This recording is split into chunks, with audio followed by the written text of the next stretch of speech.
एक शहर में बहुत ही ज्ञानी प्रतापी साधु महाराज आए हुए थे। बहुत से दीन दुखी परेशान लोग उनकी कृपा दृष्टि पाने के लिए आने लगे।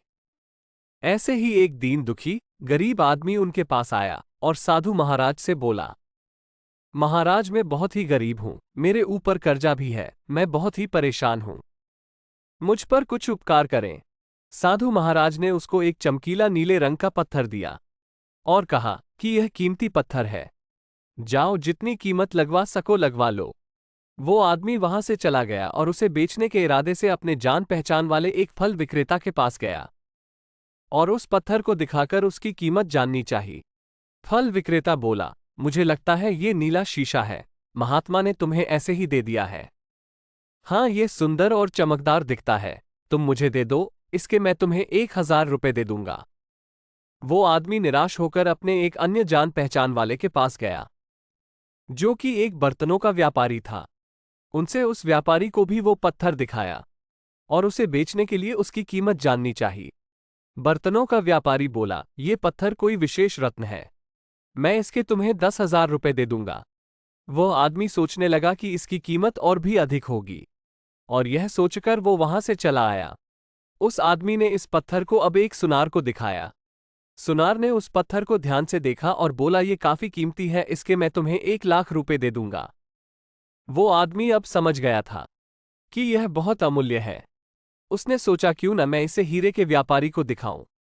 ये सोच वो शहर के सबसे बड़े हीरे के व्यापारी के पास गया। उस हीरे के व्यापारी ने जब वो पत्थर देखा तो देखता रह गया। चौंकने वाले भाव उसके चेहरे पर दिखने लगे। उसने उस पत्थर को माथे से लगाया और पूछा, तुम ये कहां से लाए हो?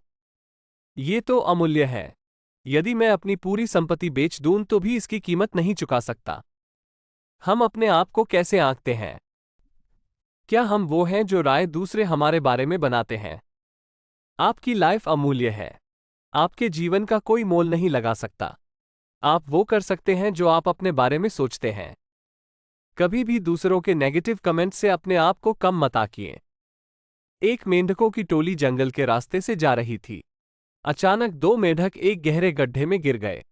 जब दूसरे मेंढकों ने देखा कि गड्ढा बहुत गहरा है, तो ऊपर खड़े सभी मेघ चिल्लाने लगे, तुम दोनों इस गड्ढे से नहीं निकल सा।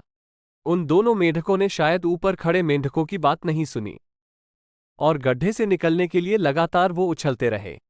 बाहर खड़े मेंढक लगातार कहते रहे, तुम दोनों बेकार में मेहनत कर रहे हो, तुम्हें हार मान लेनी चाहिए, तुम दोनों को हार मान लेनी चाहिए, तुम नहीं निकल सकते।